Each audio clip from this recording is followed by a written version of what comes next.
Join me as we talk all things true crime.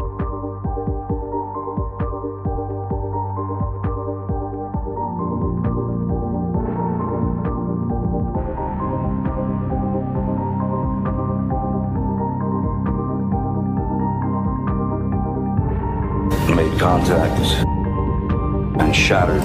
Delivered to a missing 4-year-old. The parents have called in and advised that the mother had went for a walk, came home, now they can't find her, they've been yelling for her. Turn it over to another agency. Let's get some help. Where are your kids? They've been missing for 4 months. You have nothing to say? You're over here in Hawaii? Chad, where are Lori's kids? 4 were stabbed multiple times and were likely asleep during the attack. Some had defensive wounds. Most of them had just like one that was the lethal stab wound.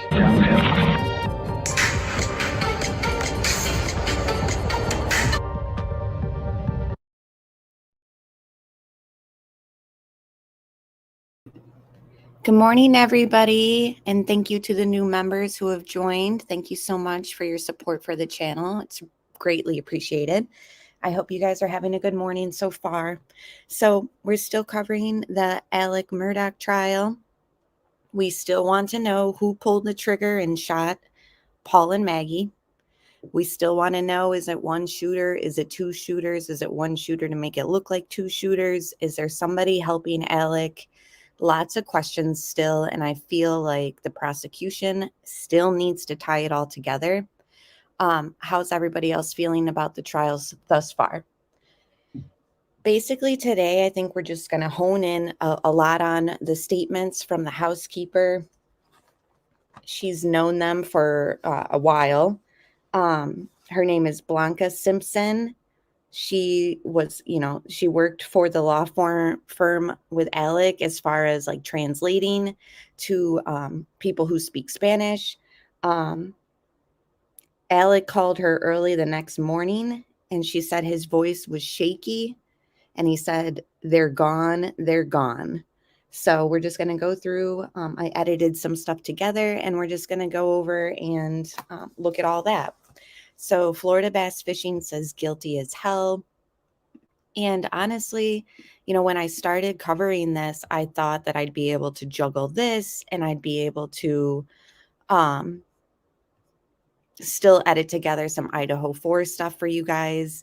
And while I am still following Idaho 4 and there really isn't any new developments, obviously, until his hearing in June, this case is much more complex than I thought it would be. It isn't very black and white. Like I thought, like, oh yeah, he's guilty. I'll watch the trial and we'll talk about it. But it's become very, very evident that, this is 100% circumstantial. And it's just not, as easy as you think. It's just, it's questionable, I think. I'm very torn about his involvement, although I do believe he's guilty. I haven't seen it be proven. I agree. Insanely Confused said he's guilty in my opinion, but the state hasn't proved the guilty part for me.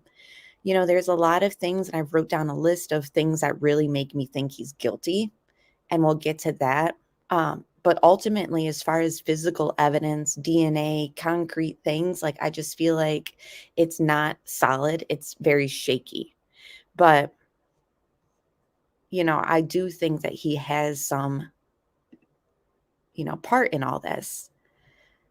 Insanely said, yeah, he was there, but did he pull the trigger? And, did he pull both triggers? What if it's just one? So let's just go through and kind of review some stuff. Thank you all for being here. If you haven't hit like, please do so. It's just a free way to support the channel. Good morning, Evil CJ's show. Thank you so much for being here. And it's very sunny here. It is cold though. So let me just play something that I've pre-recorded and edited together, and we will pause and elaborate as we go. So thank you all for being here.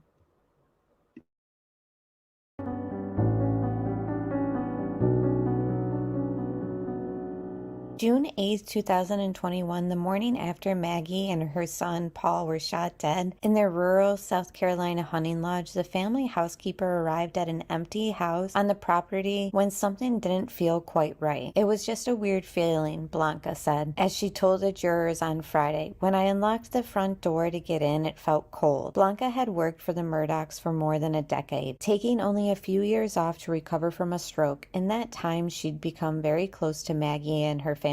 She even cooked the last meal that Maggie and Paul would ever eat, which was cube steak with gravy, rice, and green beans. Now Blanca found herself grieving and in shock, standing alone in the empty house as police worked at a crime scene a few hundred yards away at the property's dog kennels where Maggie and Paul lay dead. It was hard because I knew she wasn't coming back, Blanca said, becoming emotional, and I didn't want to move her stuff. But as Blanca walked into the kitchen, something stopped her in her tracks. The pots containing the food she cooked had been sealed and placed in the refrigerator rather than left out on the oven for her to put away the next day as the family would usually do. It was kind of unusual, she testified. As she moved through the house, she noticed more strange things. A set of Maggie's pajamas had been laid out neatly on the floor in the laundry doorway, along with a clean pair of underwear, something Blanca said was odd as Maggie typically didn't wear underwear underneath her pajamas as she slept.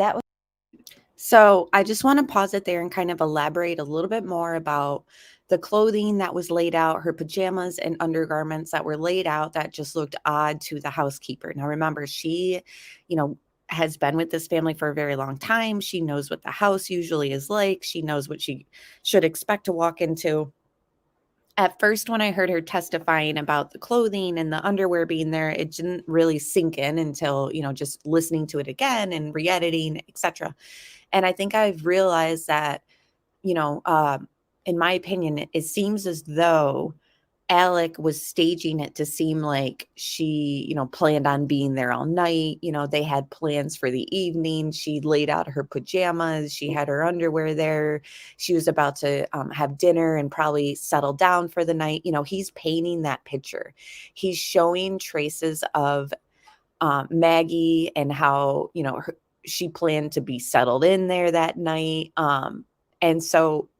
But what Alec didn't consider is that Blanca knows, everything that they do pretty much. Not only is Blanca the housekeeper and helps translate for the law firm, but her and Maggie are close friends.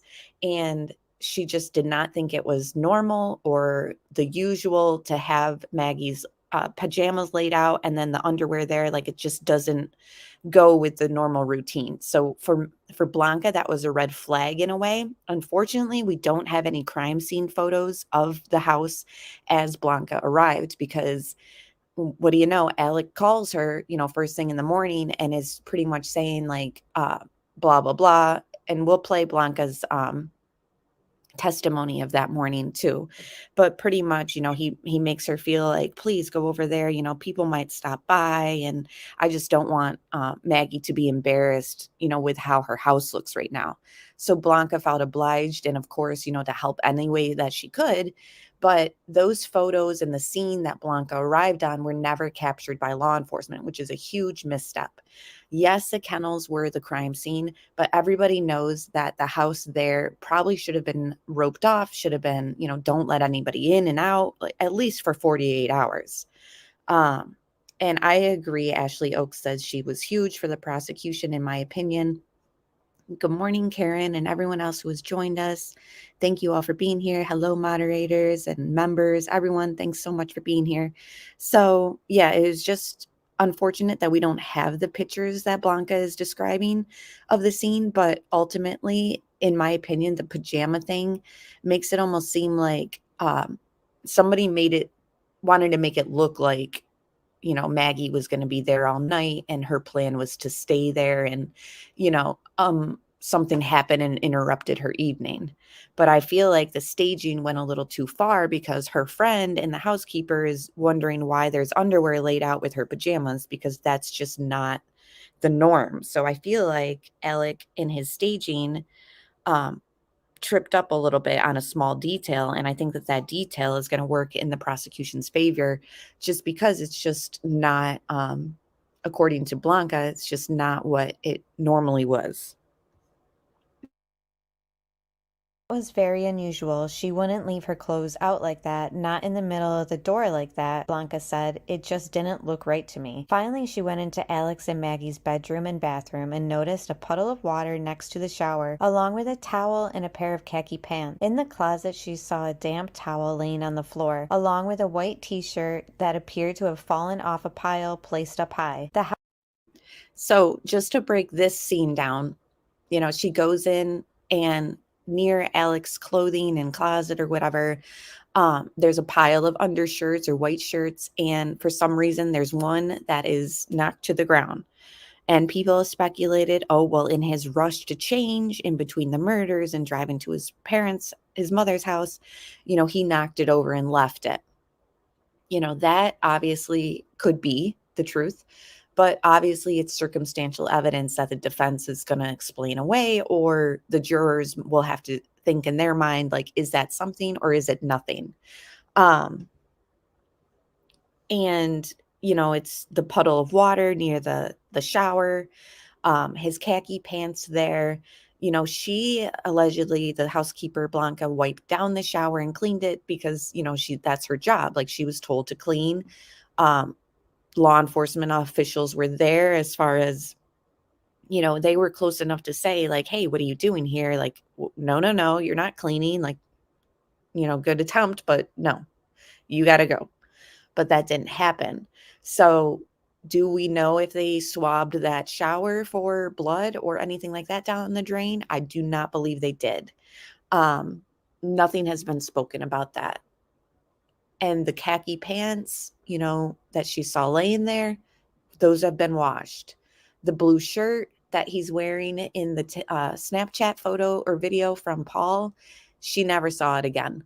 And it wasn't there. Like, it wasn't at the scene of the house when she arrived in the morning. She didn't see the leather shoes either.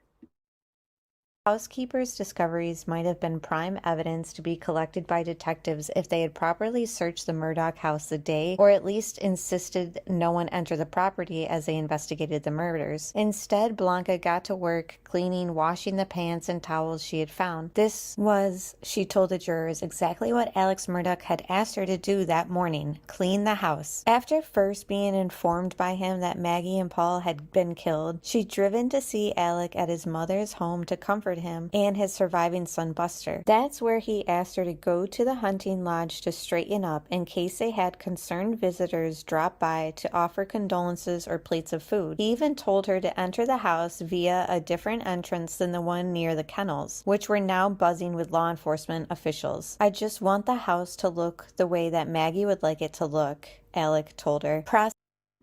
So I just want to pause it to let me remove this comment on the screen. Everyone, I'm sure, understands that this is Blanca's account of the morning after.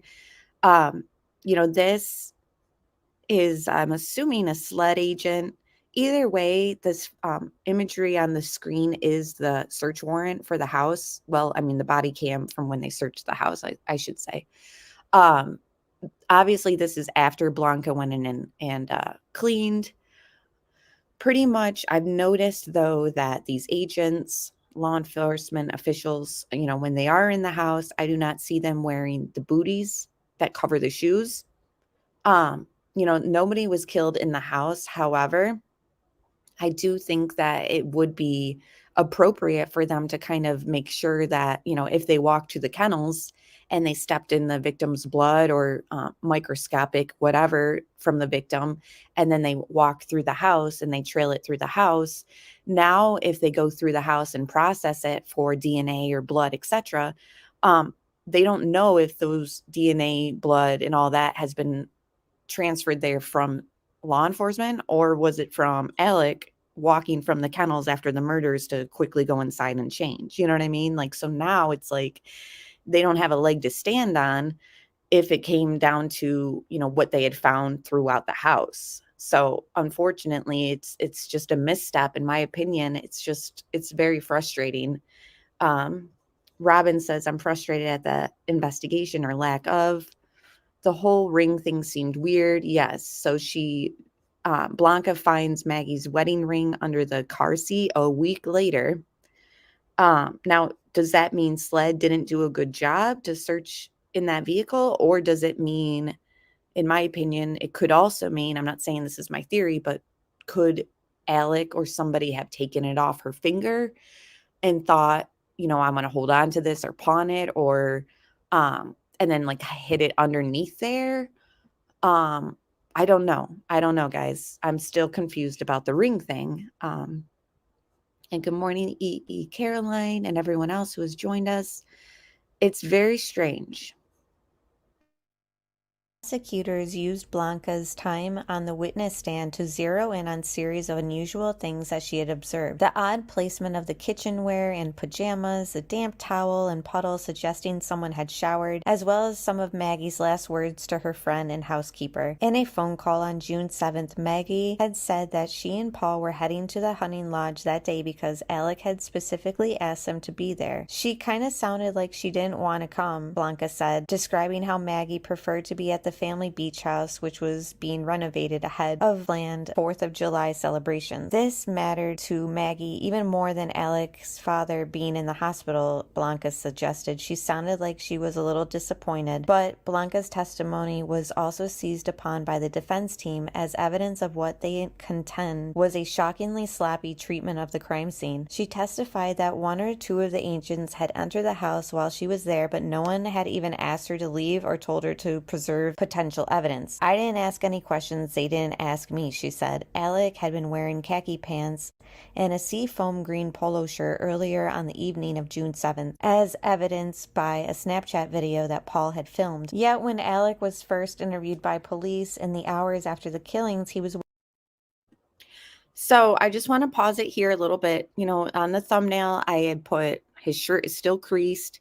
When we look at his little video of this, which I put just a little excerpt, I know that we've gone through it, but I do think that it's important to kind of re-listen to his series of events that night now that we know much more.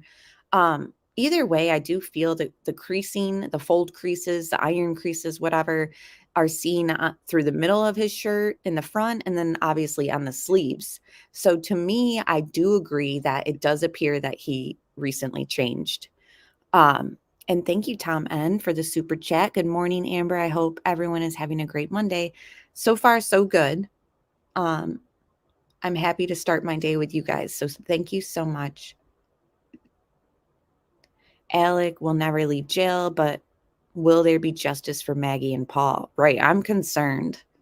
I'm concerned that they'll just seal the deal about the financial stuff, and then the jurors will not be feeling solid at all about the murder aspect. Wearing a different outfit, a clean white shirt and a pair of shorts.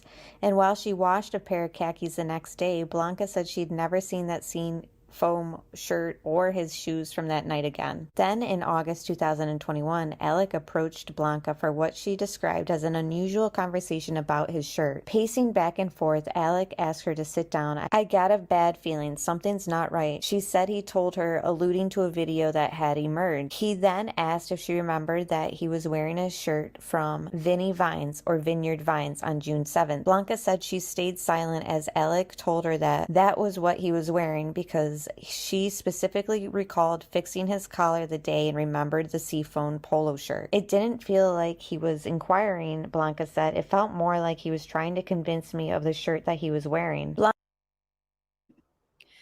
Thank you so much, Doug from No Thanks Investigates. He said, gotta go back to sleep, listening. Thanks for all your hard work. Thank you. And I appreciate you and Crime and Justice's work too.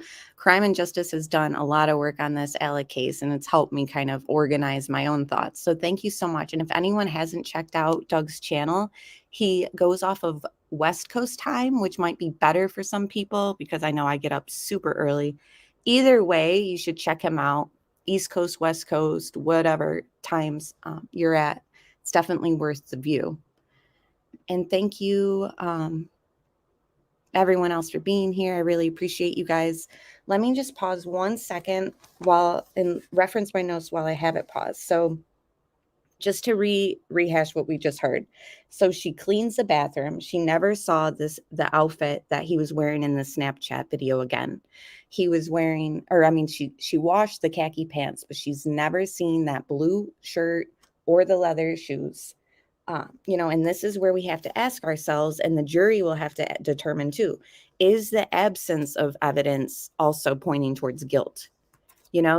There's been nobody who has come through and said, here's his shirt, here's the shoes he was wearing, they were here the whole time, they were misplaced.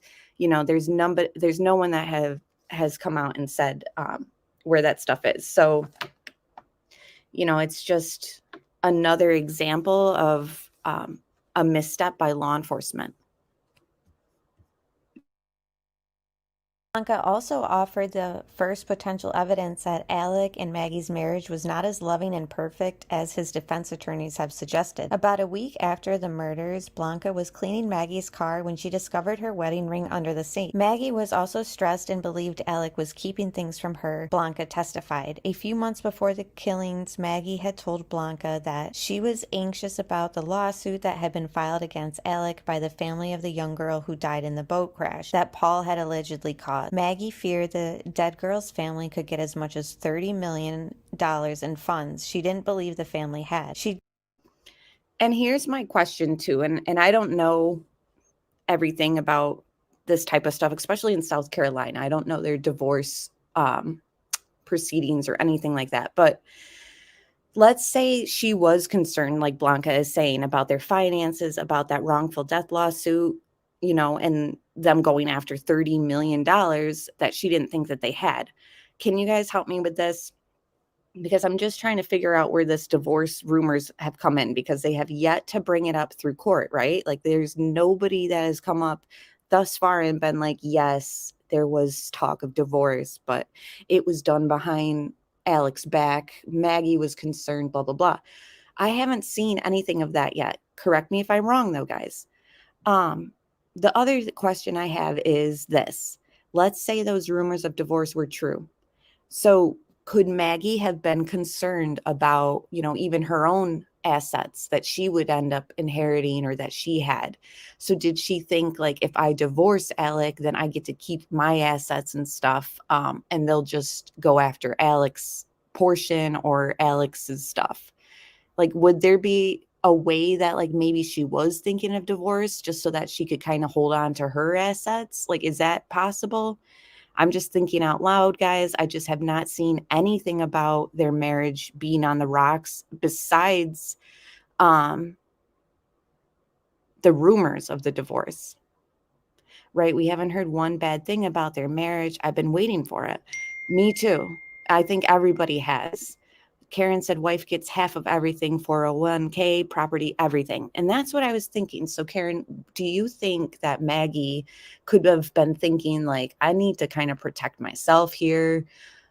If I divorce him before this wrongful death lawsuit, I get to keep half, and then whatever is left, he'll be sued for.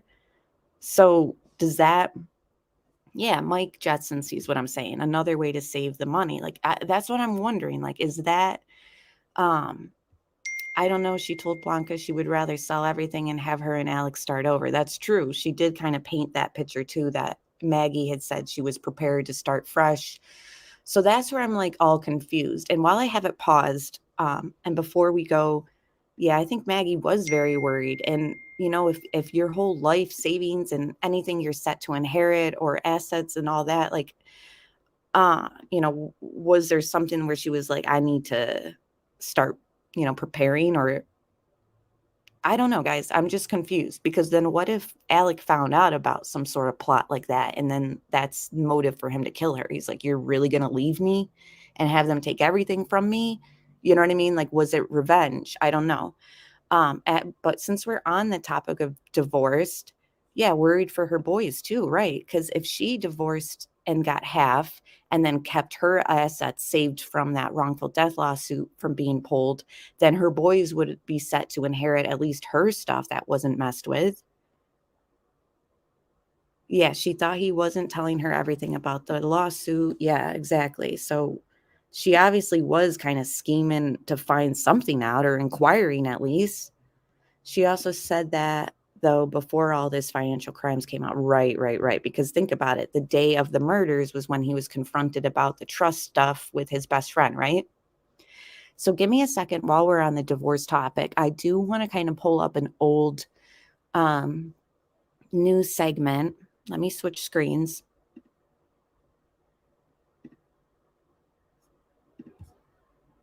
We'll get back to that. So this was something that I pulled up, and it's not from anything or anytime recent. Okay, so this was a year ago, it says. It won't give me the exact date, but if I checked on my phone, it will. Either way, this was not recent, but this is a year ago. And now when I watched this last night, I wanted to listen to hear, what source is saying this. All I heard was People magazine are reporting, and a source from People say, so of course, now we're in a position that we're in other cases where we're like, wait, who are these sources? Wait, why is People magazine saying this? Where did People magazine get this information from? So let's just watch it. It's 2 minutes long. And then, we'll talk it through again. So this is just an older report about the rumor of divorce, and I just want to revisit it.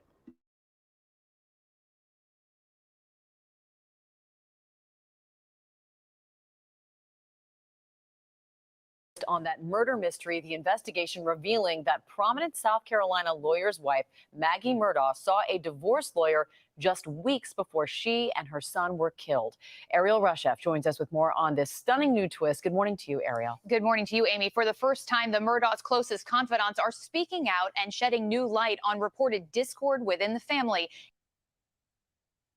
So it just said, the family's closest confidants,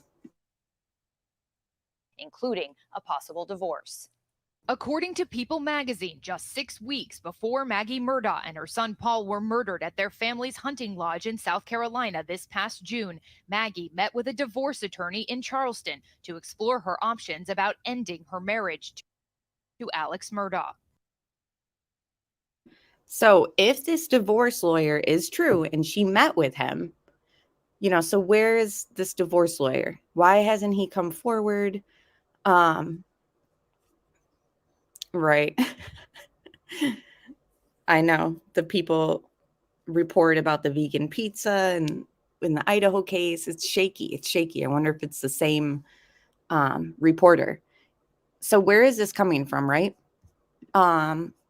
If there is going to be a divorce lawyer involved, when are they going to have him speak? Are they going to add him to the witness list, or is this just rumor? Should we just chalk this up as nothing? Alex, who called 911 after finding the bodies of his wife and youngest son, is accused of allegedly trying to stage his own murder earlier this month. Police say his goal was to get his other son a $10 million life insurance payout. The source tells People that before her death, Maggie began looking into the family finances to determine the state of the couple's marital assets. According to People, the source says Alex's coworkers noticed a cooling in the couple's relationship with. So it just said, according to People, Alex's coworkers. So the source are the coworkers and close confidants to the family that spoke to People. And now Good Morning America is reporting on People's report. Most states, the spouse gets 50% of everything, including the debt he owes. So if he got sued for this wrongful death, and it goes, and everything's done and all that, but it takes place after a divorce, though, is Maggie's money safe? She gets 50%, and then they're legally divorced. So she takes her money. She's no longer tied to Alec.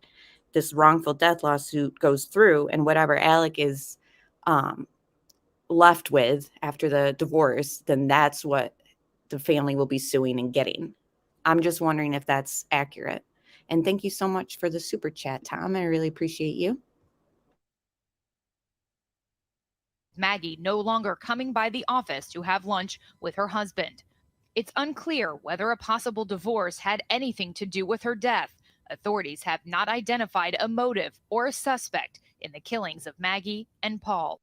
And AlexMurdaugh has been charged with conspiracy to commit insurance fraud and filing a false police report. He is also being investigated for allegedly misappropriating millions of dollars from his law firm. And he's also now the subject of an investigation surrounding the death of his family housekeeper.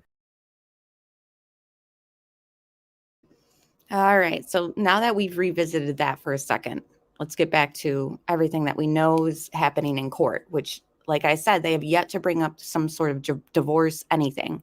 Good morning, CDT. She says, I have an appointment, so can't stay, but wanted to say hello and please hit like. Thank you. And yeah, I'm curious what Maggie might have known.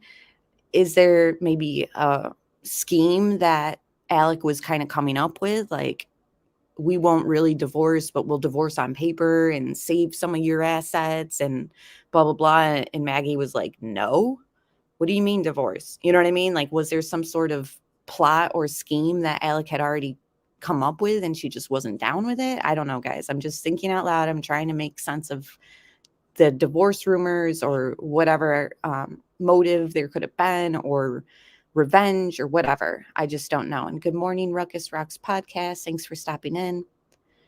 So let's get back to this. And anything to make the lawsuit go away, but was prepared to start over from scratch if need be. She felt that Alec was not being truthful to her in regard to what was going on with that lawsuit, Blanca said. She said, he doesn't tell me everything. Maggie also told Blanca that she was concerned about the threats that Paul was to have been receiving as. Yeah, that's what I'm thinking too. So it said if they divorced Mallory Beach's family, which is that wrongful death lawsuit from that boating accident that Paul allegedly was, the creator of driving, they'd get less money. And Candy Cane said he's a schemer, so I wouldn't even be surprised. And he loves money, so what would he do to save some portion of money? Or, if he's setting it up, a hit on himself so that Buster gets life insurance money, like did he want to do some sort of scheme with Maggie and her assets and any way to save some money in a way, and she was just like no? Or did he find out that she was actually, if this divorce stuff is true, was she looking to, protect some of her stuff? Bruno Jones says Maggie definitely did not trust him. Paul had to die to end the boat suit. And the thing is, him dying doesn't end it, though. Like, him dying ends the prosecution against his driving behind the wheel, under the influence. But ultimately, like, they would still sue the Murdoch family with Paul alive or dead. The thing is, I think the prosecution is trying to say that Alec thought that, the jury on that wrongful death lawsuit would go easy on him because, oh, look, he lost his family too. And his family was killed from people who were mad about the boat incident, because that's what they're trying to paint. They're trying to paint it as Alec thought that his back was up against the wall and his reputation was at stake. So in a desperate attempt to have people feel sorry for him and go easy on him when they figure out the crimes and, hear the wrongful death lawsuit in court, that they would go easy on him and maybe not take as much. But are people falling into that? I'm curious. I'm not saying he's innocent. I'm just wondering, is that really the motive behind this, for sympathy from, the people in his community who would be looking at him because of all this other crimes and the boat incident? It was a family annihilation. Alec felt that his family was a failure and he wanted to wipe the slate clean, but he is a narcissist, so he had to survive. Good morning, Crime Curious. I mean, yeah, it definitely could be. I hope the prosecution can pull some juicy details from his cousin Eddie's screenshots. I don't know, guys. Are we buying the prosecution's motive? I do think that money is a root of all evil. I do think that people will do anything at times for money, So, yeah, exactly, Jesse. This is where I'm confused too. Why not lure Buster there? Why not kill him also? Right. Because Buster, he had no resentment towards Buster. This boat accident, I think, really caused a lot of problems for Alec. But yeah, why didn't Buster get summoned home too? I don't know.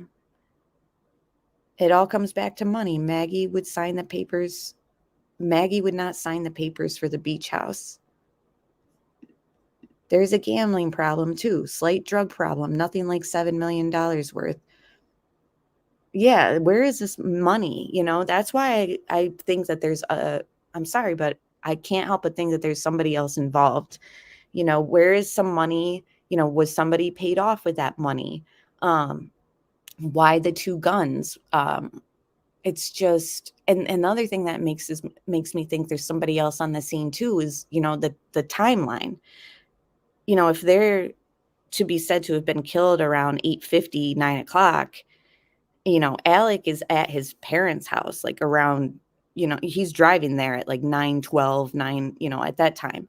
So that means he would have had to shoot them, run inside, because remember, the housekeeper sees the khakis on the floor and a puddle of water near the shower. So he would have had to been there at the scene, which we know he was because of the Snapchat that Paul took with the dogs and his voice, run inside, shower, change, get in his car, drive to his mother's house.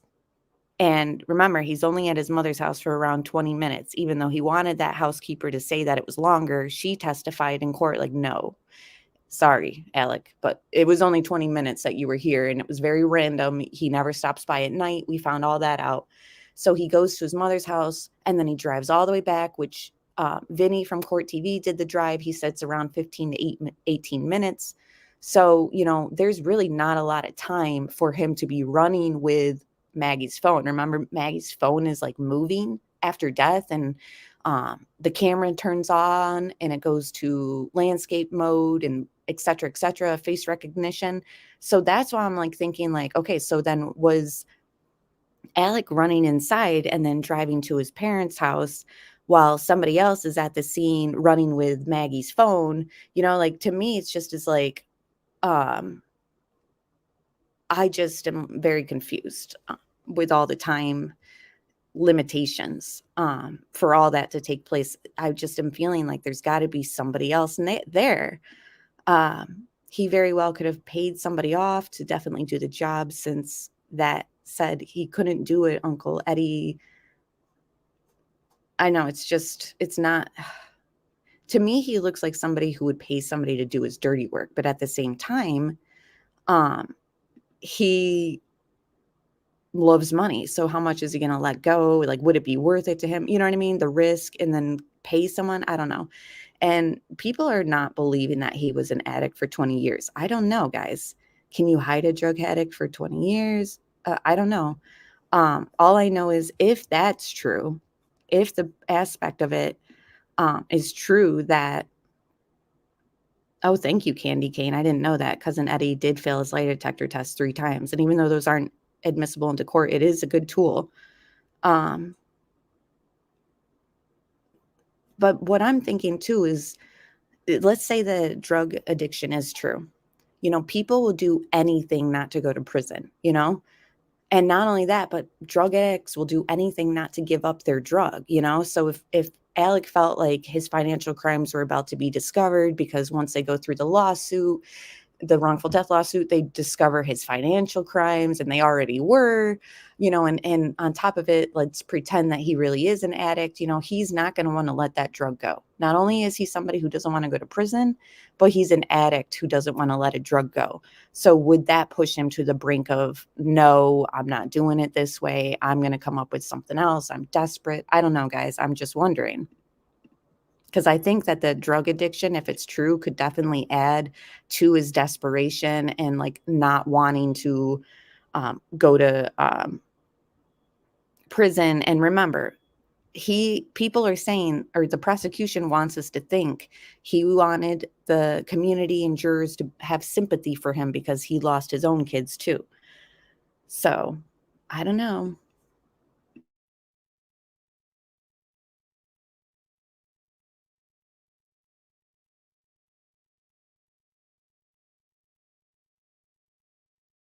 the boat crash that Paul had allegedly caused. Maggie feared the dead girl's family could get as much as $30 million in funds she didn't believe the family had. She'd given anything to make the lawsuit go away, but was prepared to start over from scratch if need be. She felt that Alec was not being truthful to her in regard to what was going on with that lawsuit, Blanca said. She said, "He doesn't tell me everything." Maggie also told Blanca that she was concerned about the threats that Paul was to have been receiving as results of the crash. The prosecution also played the infamous dog kennel Snapchat video that Paul took.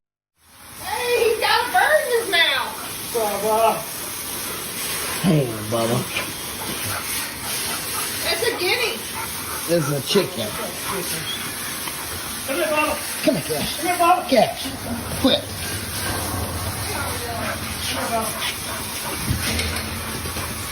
And on Friday, Blanca became the 5th longtime Murdoch associate to identify the voices in the video, in particular the 3rd one calling out for Bubba, the yellow Labrador she now owns. "It's Paul, Maggie, and Alex," she said. When did you hear about the murder at Moselle of Paul and Maggie Murdaugh? The next morning when I was getting ready to go out there. The next morning? Yes, sir. Okay. How did you hear? Alex called me. And what did he tell you?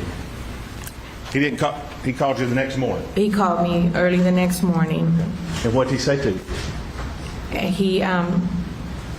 He sounded shaky on the phone. You could tell he was. His voice sounded really shaky, and he said, "B, they're gone. They're gone." And my initial thought was, did she go back to Edison? That thought didn't cross my mind that he meant that they were dead at that time. You just didn't comprehend No, what was sir, going on? I did not.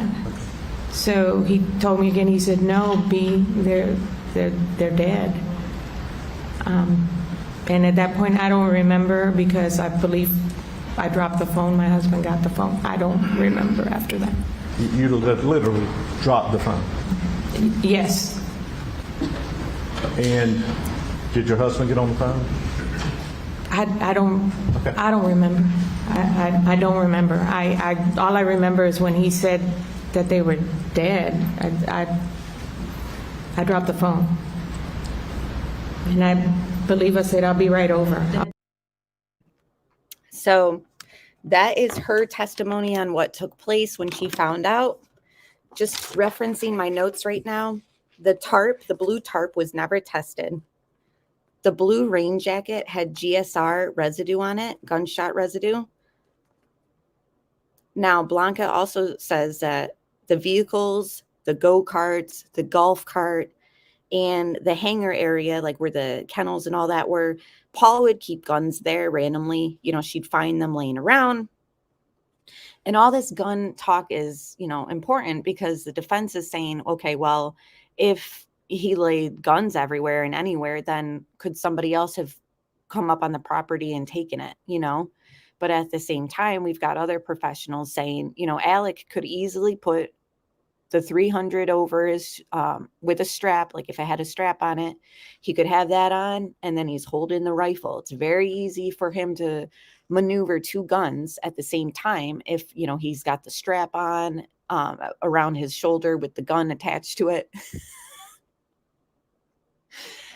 And, would that be possible?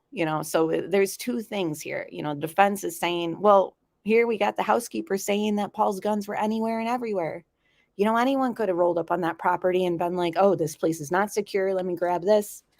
And then, there's the other half that's saying, well, it's very possible that Alec could have just used both guns. So she said sometimes Paul would take the guns on the golf cart and ride the golf cart to the kennels.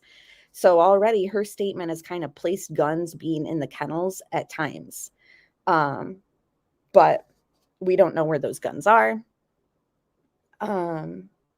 She said she'd never seen that blue rain jacket before, and that Alec wears a XXL. They asked her about, how many rain jackets does Alec have? And she said too many to count.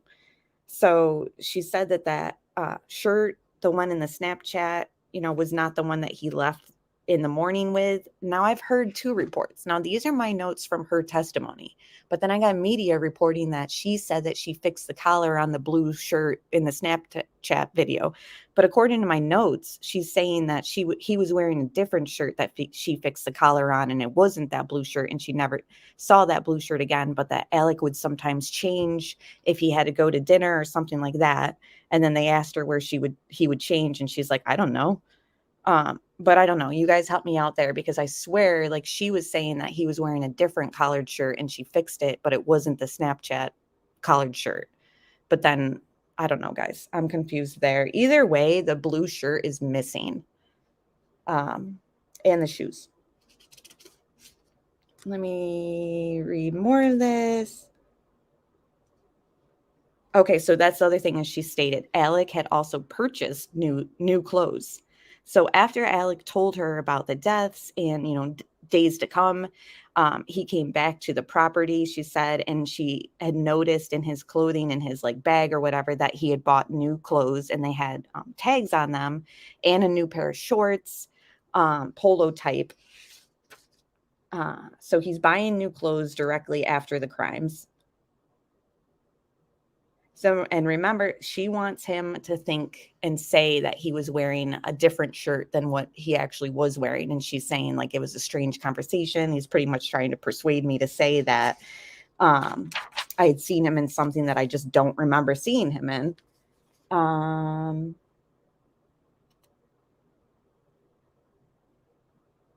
Okay, let me continue to play this. This is a good little segment here.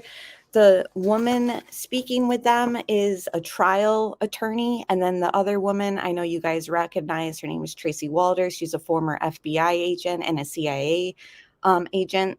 Really interesting perspective. So they're going to speak about the crime scene and what they have noticed in the trial as far as mishandlements.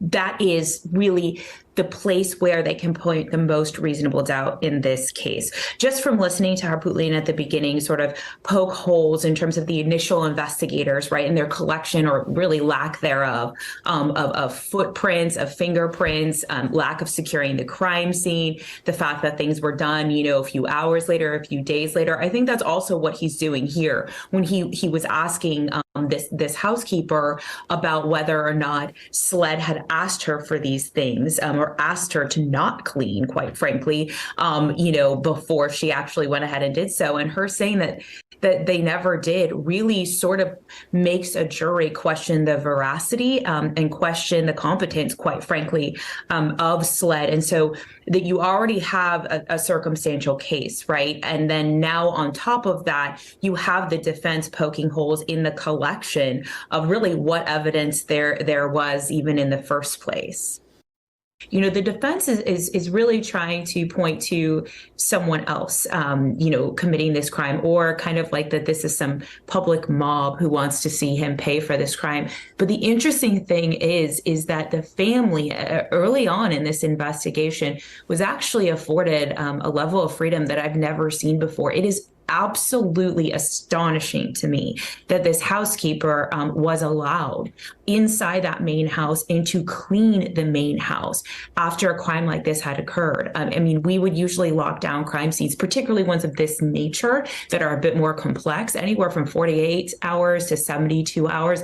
And it's shocking to me that she was let in. And unfortunately, it points to Sled's investigative process perhaps being problematic.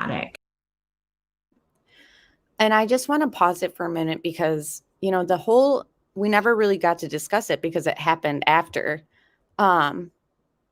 Somebody said the red hair is too much. Really? I love it. I love redheads.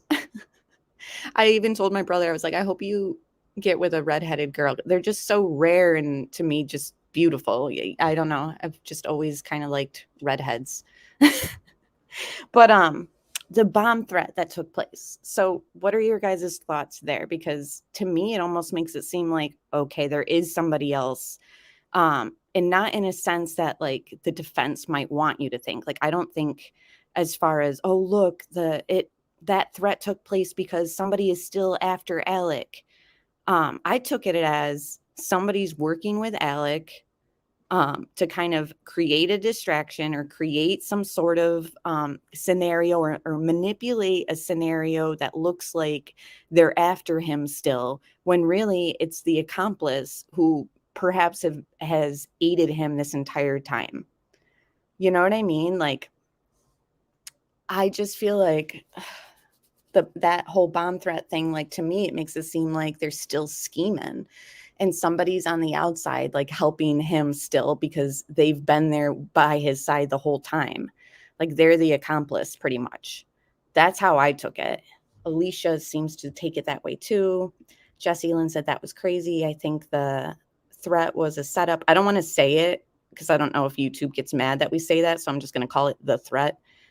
He did not look worried. It's just strange.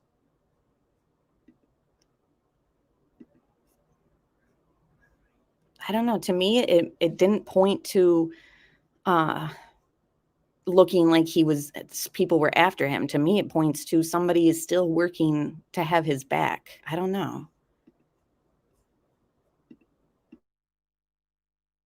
Maybe it was one that fell off a pile. He's one of those guys, either he has people.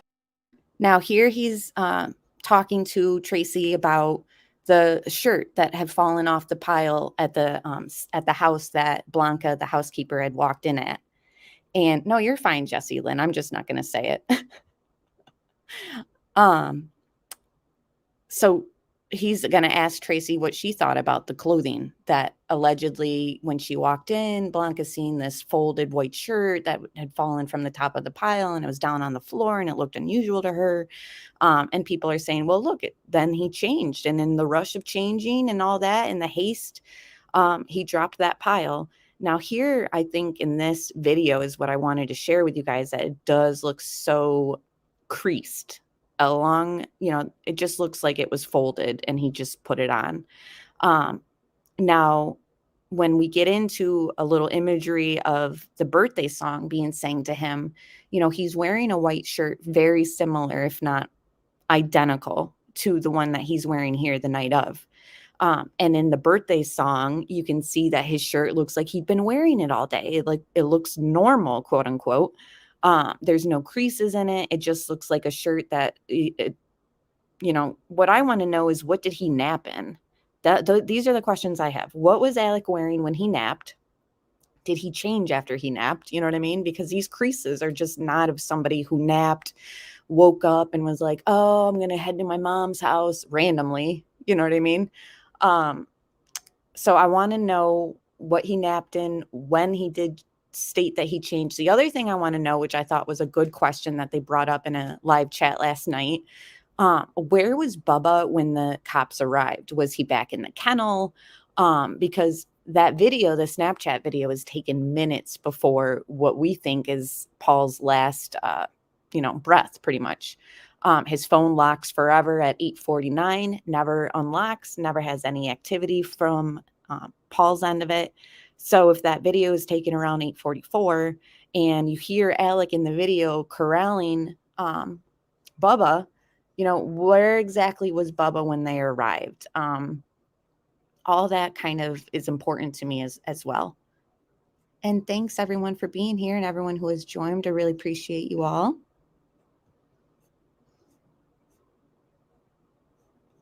Okay, Emily D. Baker said he was locked up in the kennel. And then that's interesting too, because, okay, so I believe he's there at the scene. He's there at the scene at the kennels because we hear his voice. So he corrals Bubba, gets him in the kennel. And it's interesting if he is in the kennel because, what did Alec know was about to happen? He's getting their dog into closed quarters. For what reason? Is it innocent and like, well, that's just what they were doing? Or is it he knew something was about to happen? Let me get Bubba corralled and him in this area and, he's put away. You know what I mean? It's just interesting. Yeah, exactly. He said he tried to roll his son. He would be covered in blood. There's nothing on him. And hello, Trippy. Good morning. And everyone else who have joined us. to do it, but he has a pile of white T-shirts in a closet or in a cabinet, and it seems like maybe in the rush to change clothes, one of the loose T-shirts fell to the ground. What do you make of that? You know, that very well could be the case, and then that one fell to the ground, or he's just, you know, not an orderly person. But to your point, he does have someone that helps him with that. I do think in this case, though, as Catherine pointed out, sometimes it's about the absence of evidence rather than, you know, a lot of evidence. And the fact that we haven't been able that she was not able to see those items, and she's so familiar with the family, that actually could be a critical piece of evidence, simply the fact that you don't have them. So that's something to think about as well. And I think it's not unusual for... Now, this is a trial attorney. I can't remember her name. She goes on Law and Crime. I'm sure you guys recognize her. You know, she brought up, she's going to talk about Mallory Beach and some stuff that took place there. But ultimately, she brought up a good point too. You know, Alec is an attorney. He's a trial attorney. He knew better than to have the housekeeper go into the scene. He's purposely, in my opinion, setting it up so that the scene is, you know, contaminated. It's no longer usable in court in a way, or at least it would be questioned. So he knew better. And if he's 100% innocent, you know, he knew better than to have somebody come in and contaminate where, you know, law enforcement could have done their own investigation and realize like, oh, wow, you know what? Yeah, somebody came in here, took this gun, or, you know what I mean? So now it's just like everything done by Alec is deliberate, calculated, and manipulative, in my opinion. This led agents to give him some slack, him and his family. During the Mallory Beach boating incident, Mallory Beach's mom. That's a good point. KPM, sorry, dyslexic. Not really, but so why would he send Blanca when a killer was on the loose? That is a good question. The optics just look wrong. Mom stated in an interview that she saw the Murdoch's family able to go to the crime scene, but she couldn't. So there are some slacks giving to that family because of their stature. I just want to go through this timeline again. So as we know, 7:56 is when Paul sends that Snapchat showing the 22-year-old riding around the estate with his father. At 8:15, the Murdoch wife Maggie arrived at the home and the trio ate dinner together. And that was the meal that Blanca cooked for them. It was steak, gravy, green beans, and rice. The autopsies showed that similar contents of their stomach between Maggie and Paul were consistent with, you know, them had just eaten. At 8:30, Paul's phone starts moving towards the kennels. Then at 8:44, a second video taken by Paul at the kennels, soon to become the murder scene, allegedly proves that Maggie, Paul, and Alec were together, which I do believe that that's Alec's voice. We don't see him, but to me, it's solid enough. The proof is solid enough. And remember, we spoke earlier, 5 people who are close to the Alec or to the Murdoch family have testified that that is Alec's voice. So 5 people who are close associates and know the family, you know, recognize it as Alec. So 8:49, the prosecution says Paul's phone blocked and went silent forever, never to send another text or make another call. Between 9 and 9:30, Paul and Maggie were killed, according to the coroner. Now we're thinking, and I believe in court they had said Paul's was closer to 8:50, assuming Maggie's was minutes later, not even. So at 9:06, Alec's car is fired up. And we know that through phone pings at around 9:12, I believe, it shows him kind of pinging away from Moselle. So he's driving at that point to his mother's house. And it says the alleged killer said he went to visit his mother, who is in the late stages of Alzheimer's disease, around 15-minute drive, 18 minutes, according to Court TV's Vinny, who drove it. We've shown that in another live stream.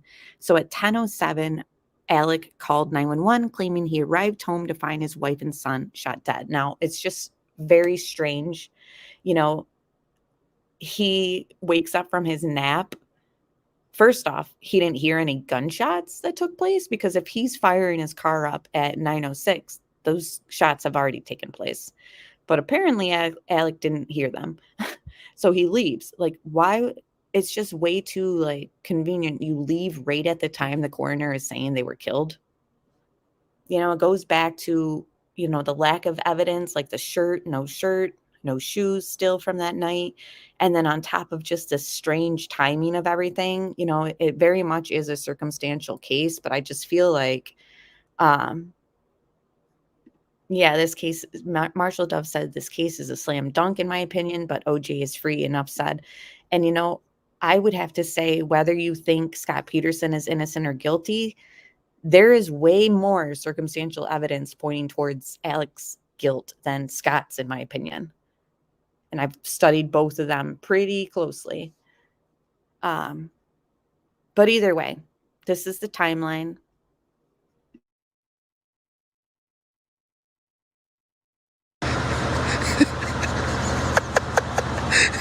Better than it was, ain't it? This is AlexMurdaugh. If anyone... Now we're going to re-listen to a portion of the 911 call. This isn't the whole one, but I'm going to pause it real quick, not only to just kind of take a minute and look at Paul and, you know, rest in peace, nice smile on his face here, but pay attention to Alec's shirt. Now he's wearing a very similar shirt to the one that he wore the night of the murders.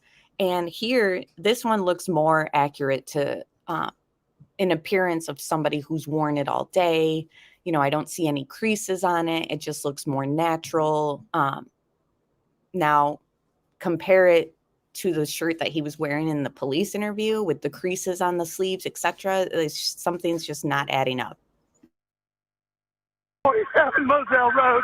I need the police to answer immediately. My wife and child just got badly. How did Paul fall? Face down at an angle outside the feed room. On what? On his hands and arms. Okay, but his face hit what? The gravel.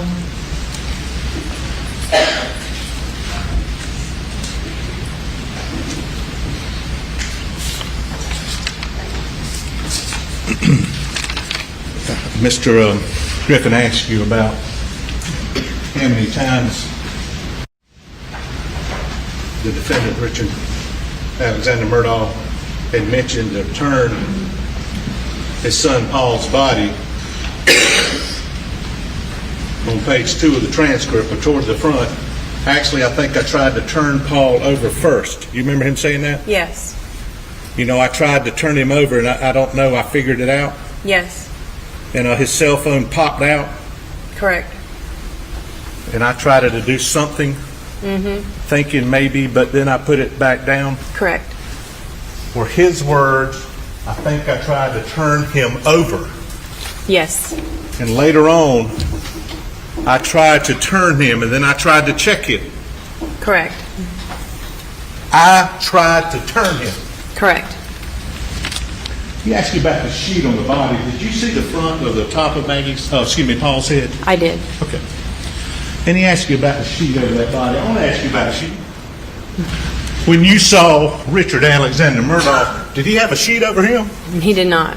Could you see his face, his hands, his body, his pants, and his shirt? I could.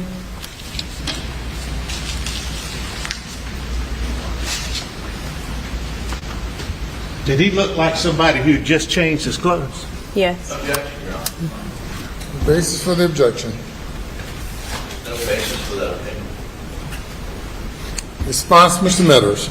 I couldn't hear what he said. I'm sorry. No basis for that opinion. Did those clothes appear to be fresh? They did. Like they just come out of the laundry? They could be. No objection, Your Honor.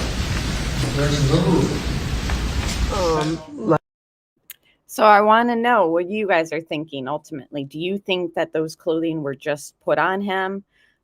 Also, I didn't include it, but the woman from the lab who opened the contents of, you know, with this shirt that is on screen, said that it smelled still of laundry. Now, that was her opinion. Obviously, the jury didn't get to witness that themselves, but in her opinion, it still had a strong smell of laundry. People have argued and said, my clothes still smell like laundry at the end of the day. Others have said, no, absolutely not. That's why I go back to wanting to know, what did he nap in? Was he napping in this white shirt? Because I just don't think that you should still smell like laundry at the end of the day. Like on a day like in South Carolina, he was outside, he had taken a nap. I just need more details about every piece of clothing he kind of wore that day. Now we know the shoes are gone and the blue shirt is gone, never to be seen again. But where are the socks too? I feel like the socks, even though it's a minor piece of clothing, that could still contain gunshot residue on it or blood or anything, especially because those dress shoes are like the loafer type in a way, which expose like some of the socks. If he was wearing socks, sometimes they don't wear socks with them. Sometimes they even have socks made for shoes like that. They're like Sperry socks. I don't know. I just think that it's interesting. He doesn't wear socks often. What were the temperatures like that day? I'm not sure. Did he, Lisa? I didn't see. She said Alex smirked after the threat was announced. So now I just want to re-listen and rewatch a little bit of him describing the scene that night. It's only a few minutes. It's not the whole interview. I just want to revisit this. Like when I came back here, I pulled up and I could see him, and, I knew something was bad. I ran out. I knew it was really bad. So he said, I ran out. So already we have to assume like him running, he must have sweated a little bit, but his shirt, not seeing any sweat underneath his pits or anything like that. And they reported it was in the 80s that night, which kind of aligns with what it was. It's a hot July day or June in South Carolina. So Blanca testified he rarely wore socks. Okay, thank you, Jesse. Very humid. My boy over there, I could see it was.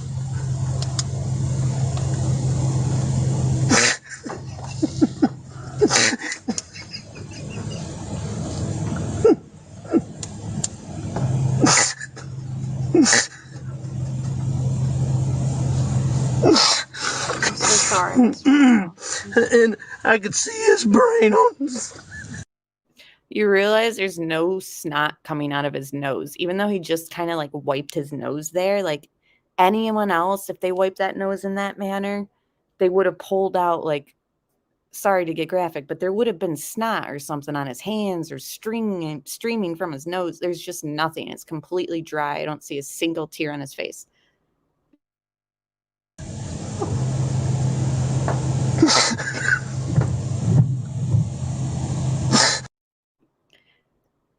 What are your guys' thoughts about his hair at this moment? Does it look freshly showered? Does it look like he has product in it? Does it look like maybe he just showered his body, left his hair? I don't know, guys. What are you thinking? I'm curious. I don't have really anything, but I do think that his hair looks very different in a lot of pictures. And I don't know, it just looks wettish here. I don't know. Exactly, Jesse. That's what I'm wondering. Is it wet? Gross hair, my opinion. Well, I appreciate everyone's opinions. Yeah, it looks damp. Yeah, I know, butterfly kisses. That's what my fiance said. Is he laughing? She said, I thought he was belly laughing when I first watched it. It's creepy. Looks freshly showered. Wet sweat. It was raining. Okay, thank you for that. He took a shower, I think. I think he did too. He looks very clean and fresh. I mean, he does. He really does. And I ran over to Maggie. Honestly, I don't know how I feel about him describing Maggie. Sorry. I feel like when I watch this, I almost feel like he didn't really look at Maggie? Like, is the other shooter the one that shot Maggie? And again, this is just speculation. This is just a theory. If there is two shooters, did he do Paul? And then the other one did Maggie? Because like, I just feel like he's very vague about like what he witnessed when it comes to the scene. Or is it opposite? Is it he did Maggie and he just doesn't want to describe it as much? I don't know. I just feel like he goes into more detail about Paul for whatever reason. It could be nothing. It could be he saw them both and is just acting this way, or it could, I don't know.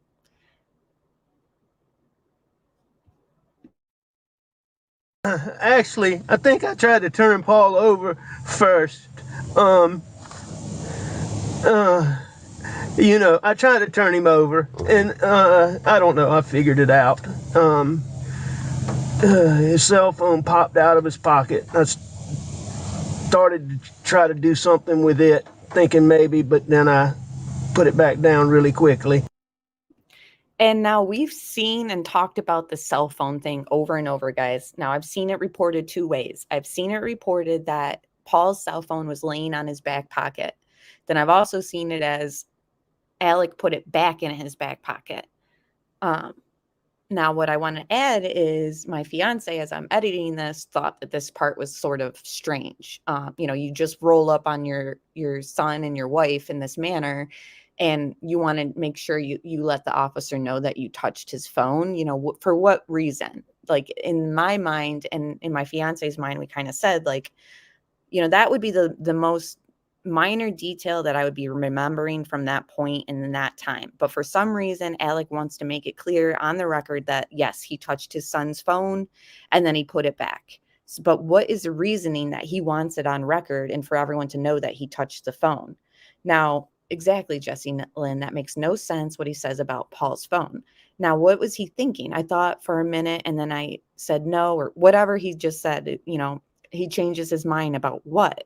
What were you going to do with the phone? And ultimately, if that Snapchat video with the kennels that has his voice in it is, if that's his downfall, I've said from day one, as soon as we heard him say, like, I touched his phone and I thought for a minute, then I put it back and thought no, or whatever. I thought that was weird. And was he trying to get into his phone to delete whatever video Paul had taken? Jesse says, so when they find your fingerprints on it, they have a reason why. Exactly. And it's just like, why was he laying this there at this point in time? You know what I mean? And I'm just reading comments in chat also, guys. I feel he's guilty and grieving for Paul and Maggie and, of course, himself and all he destroyed. He had to account for prints on Paul's phone, right? And now was he trying to get rid of evidence? Did he know that something wasn't aligning as far as a timeline or whatever? Because remember, he says, or last live stream we did, we spoke about how he deleted the calls that he made to Maggie. So on Maggie's phone, you see 5 missed calls from Alec. But on Alec's phone, he had deleted those calls to Maggie. So is he already realizing in this interview that his timeline just isn't going to really align with, you know, the evidence? Or is he already realizing like, oh crap, I've made mistakes, like when it happens to be phone related? So he had to touch Paul's phone and now he's got to explain why. So that's why I feel like he you know, seen Paul's scene for sure. But when he describes, you know, going over to Maggie, he even calls her his wife. He's like, then my wife. It's like he doesn't even use her name. He's like, he doesn't even say like, and then Maggie or Margaret, or, you know, he just says my wife. And it's already like distancing language, like red flag. Then I went to my wife and I went to my wife. Like, what? To me, that's strange. I mean, I could see. And see, he's just very like vague. And like he had no problem saying like the brain aspect about Paul. Like I do believe like he did go over to Paul. His prints were on that phone, but he didn't try and flip them. He reached into this pocket and left him face down, in my opinion.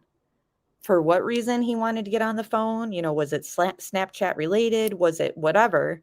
But I don't believe in this instance, as I keep watching this, like, I don't think he went over to Maggie at all.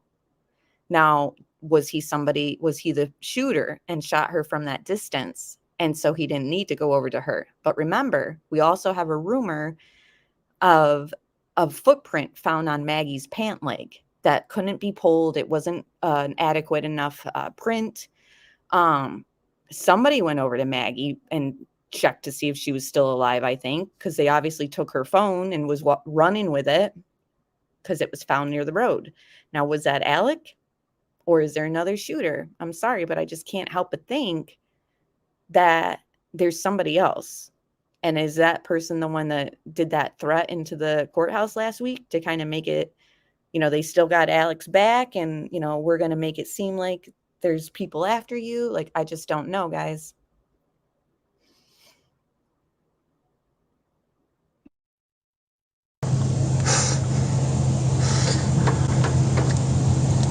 Did you touch Maggie at all? I did. I touched them both. Okay. I tried to do it as limited as possible, but I tried to take their pulse on both of them. And, you know, I called 911. Karen asked, do I think Paul wrestled with him? Because we do know that the blood that was dropping from Paul, he was standing upright. Now, there is like strange trajectory angles and all that. I'm not the best at like evaluating all that, but I do know that it seems people are kind of confused at the trajectory. So was there a scuffle? I think there definitely could have been. However, I mean, we look at Alec and he's in shorts and t-shirt, no scrapes on him, nothing to his face, like an elbow or anything. So it's hard to say. I don't know. Yeah, he tried to take a pulse. Yeah, he's a liar. Exactly. I don't know. It's like he's seen the brain, but I don't know. He tried to take a pulse, but he doesn't try to resuscitate, apparently.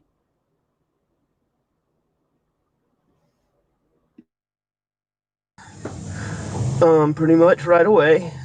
And she was very good. And I just feel like this part is just so strange. I called 911 pretty much right away, and she was good. And then you're going to hear him say that he called family, and then he doesn't name the family until he's asked. So that's another key thing that I've noticed too with this is, you know, he's given the description of what he had done right after. And when he describes, you know, I had to call family, he doesn't like name the family that he calls, not until the officer asks. So it's like he didn't really want to offer up that information unless he had to, which I find interesting. Now, the agent on the right is the one that I guess was one of the first on the scene. And that is the rifle that Alec was allegedly holding when he arrives.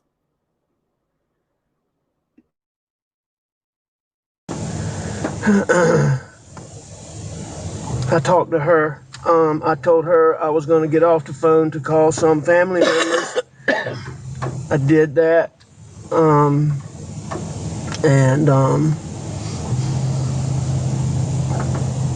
What family members did you call? I called my brother Randy.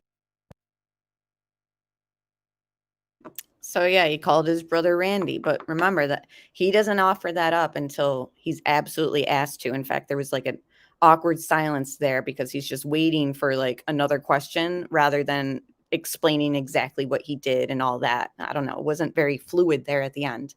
So obviously that continues. We broke it down in another live stream. If you want to watch the whole thing.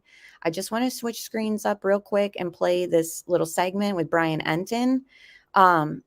I thought that it was very interesting. I was going to play a court TV thing, but that was just backup in case I needed to fill more space in. I think this other one's a little more interesting. So let me play this and then we'll probably close out for the day.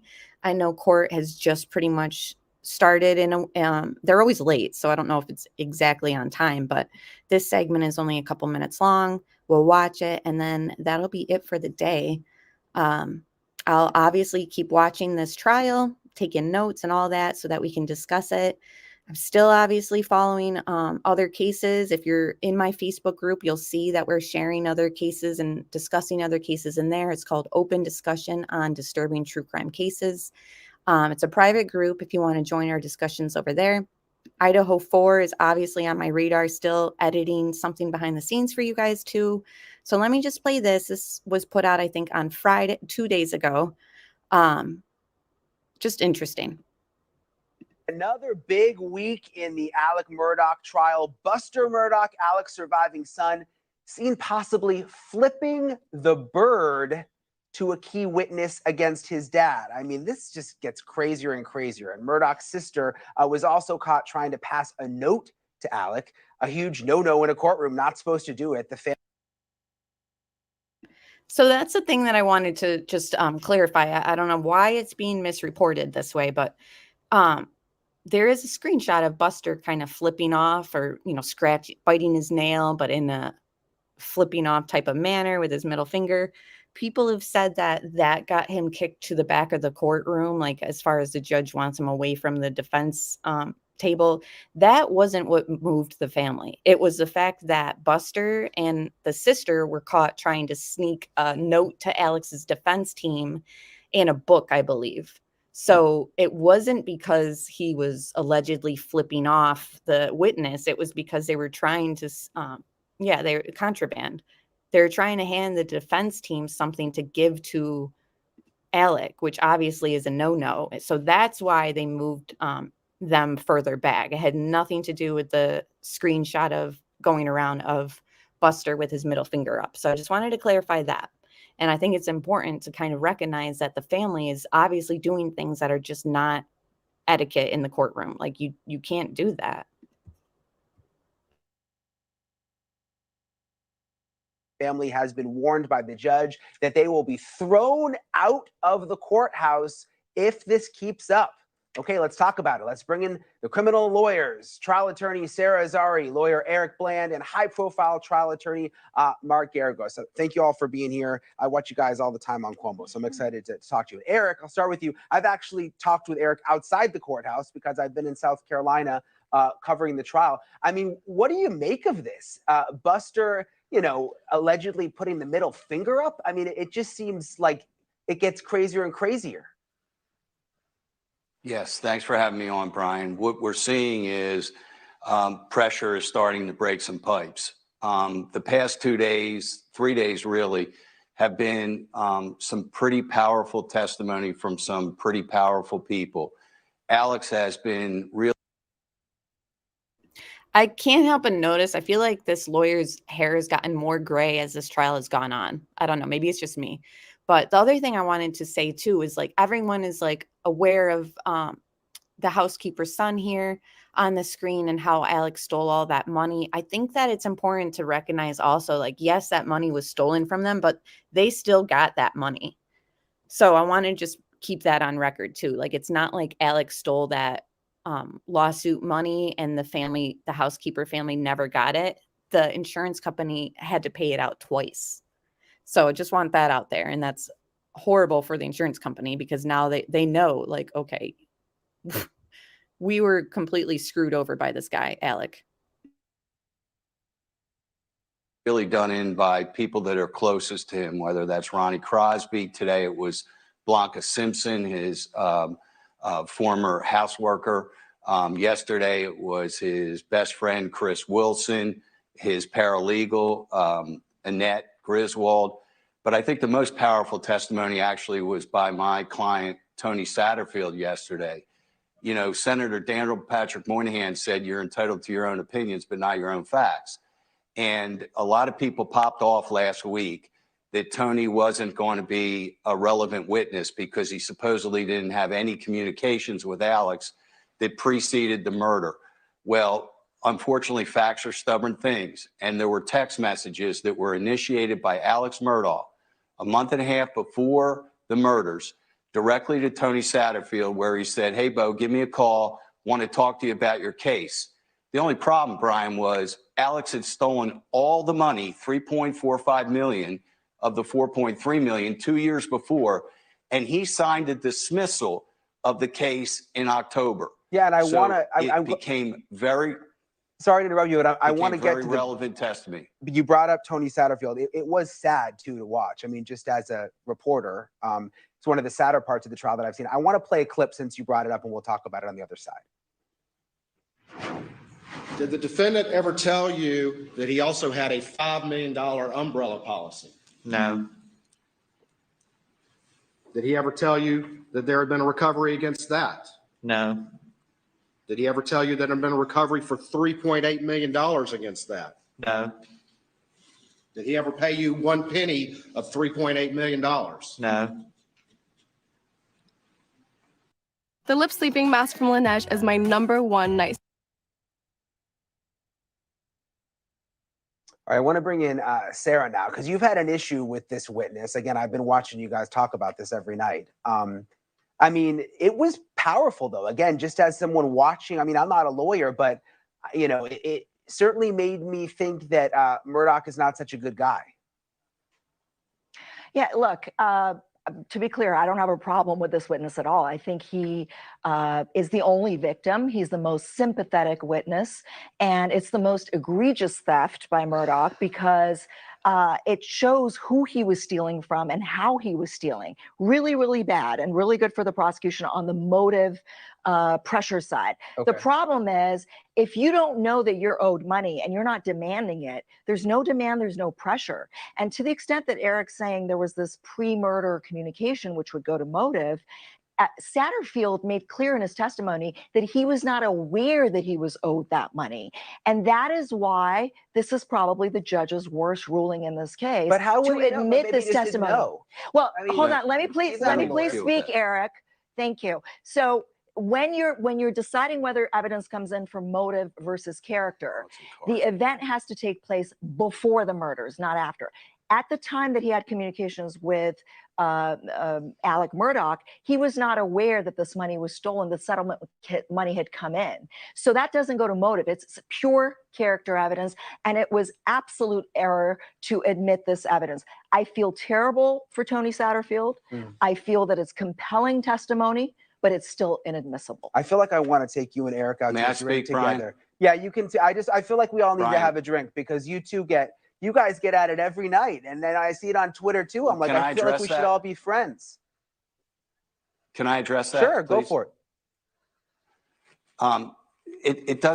It's not Tony's state of mind that matters, Sarah. It's Alex's state of mind. And Alex knew that that was a very precarious situation that he was going to be caught on, because articles were being written about the ruling, that case. Eric. He That was wasn't the ruling. Please, hey, Sarah, let me speak, okay? Yeah. You've sent some negative tweets about this judge in this case. This judge made a proper ruling. I know you want a very neat causation of what was the reason for murder, but sometimes the reasons aren't neat. They may have been perfect for Alex, but to us, they seem imperfect reasons. But Alex felt that the walls were closing in on him. And the first thing he did was reach out to Tony Satterfield to tell him a lie so that he could be appeased, because there were articles being written that Alex couldn't control. Okay, I want to get to Mark, because something else interesting happened today. Mark, we learned that the Murdoch's maid testified that she actually cleaned the house the day after the murders, and that she was apparently asked by Alec to clean the house and also clean some of his clothes. I mean, first of all, isn't that contaminating the crime scene? Second of all, like, how did the police let that happen, Mark? Well, you know, if there's innocent explanations, the prosecution never goes there. I mean, the most innocent explanation is his wife and his son were brutally murdered. If you presume that he's innocent, he knows he's going to have people come pay their respects, is what happens in most households. And he. What skincare is Mark using? I must know.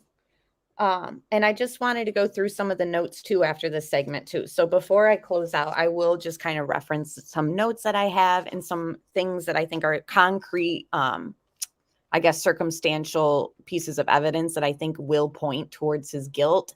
However, I do agree with Shay in chat who said that she's concerned there may be a hung jury. You know, it would not surprise me at all. He asked that the house be cleaned up because that's the way his wife would have wanted it. Is that consistent with an innocent explanation? I would say so. By the way, I don't know that the prosecution, and I believe they're getting ready to rest, I don't know that anybody has suggested that the crime scene was in the house. If they had asked, if Alex had asked to go down to the dog kennel or you go down to the scene where my wife and my son were murdered and clean that up, I'd say, wow, that's some powerful prosecution evidence. But once again, we're in this kind of Alice in Wonderland zone where it doesn't matter. It doesn't matter where any of the evidence is. All we do is we throw stuff up. We say stuff like, oh, he was getting desperate, so therefore he lied to this person about his theft. But wait a second, we're not on trial for theft. We're on trial for murder. It doesn't matter because it goes to a state of mind, and he was desperate. So he was desperate about a guy, and what he did is he went home and he killed his wife and his son. I mean, none of this makes sense, and you can always explain it away by saying, oh, it's not logical, it's not rational, it doesn't make any sense to us human beings, but somehow it makes sense to this other human being. I mean, it's really, at a certain point, it really has stretched any kind of reasonable imagination, and it's just people trying to fit facts which have nothing to do with anything into a situation or a narrative that literally doesn't explain anything. This is my daily skincare routine. I wake up and I slap.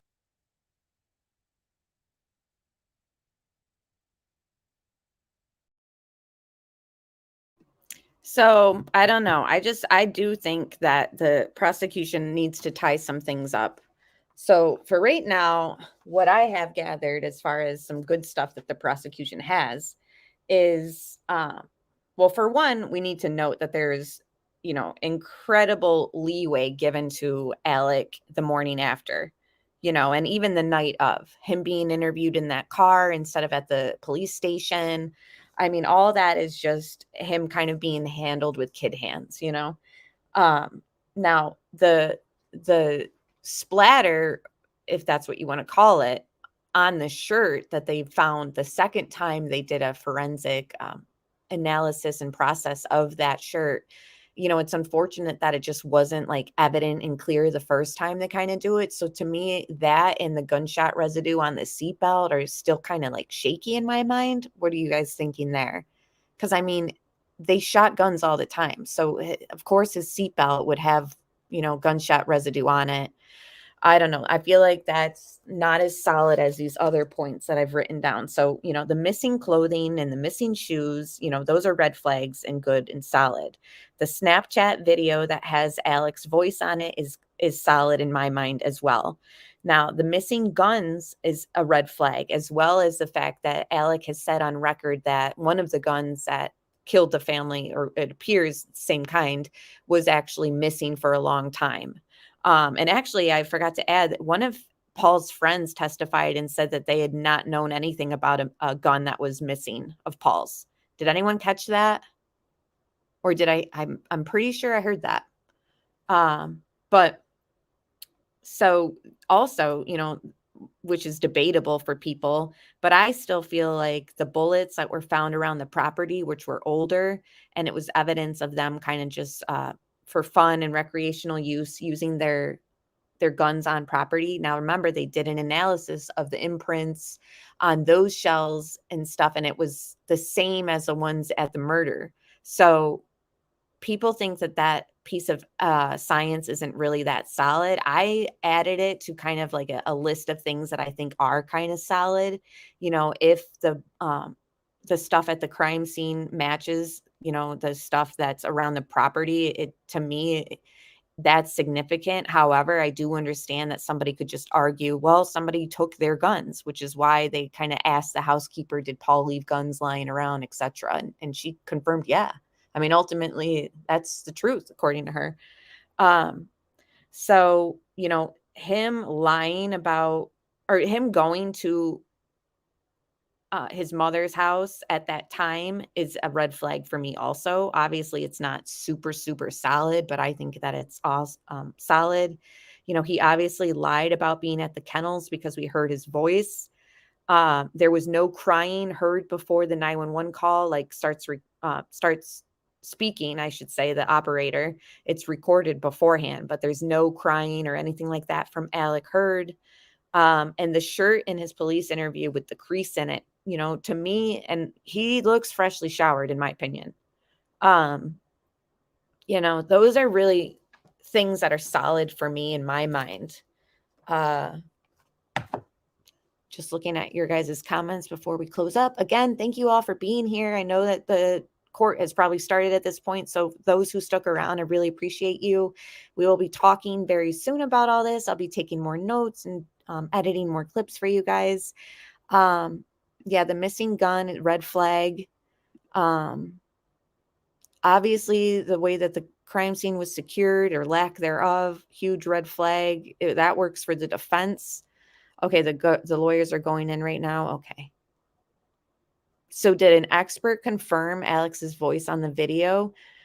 You know, all we have is 5 acquaintances and close acquaintances that have talked about it. Yes, the GPS. Thank you. The GPS timestamps need more scrutiny. They need to be kind of shown a little bit more as far as like in an organized manner to the jury.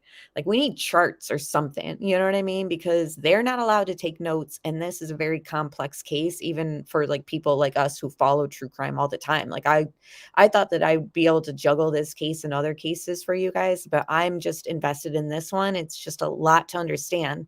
So wait till the blood spatter on the shirt, tarp, etc. They didn't apparently test the tarp from what my notes are saying. Let me know if that's inaccurate. Either way, thank you very much. I appreciate you all being here. We'll talk very soon. I'll post things to my community page. I shared a little bit of some Idaho 4 stuff that was put out. So there are things that I'm still following besides Alec Murdaugh right now, but I am invested into this trial, so I have to follow it to the end. So talk to you guys very soon, okay? Have a great week. Maybe we'll talk midweek, maybe we'll talk Friday. Either way, circle back around and we'll talk soon, okay?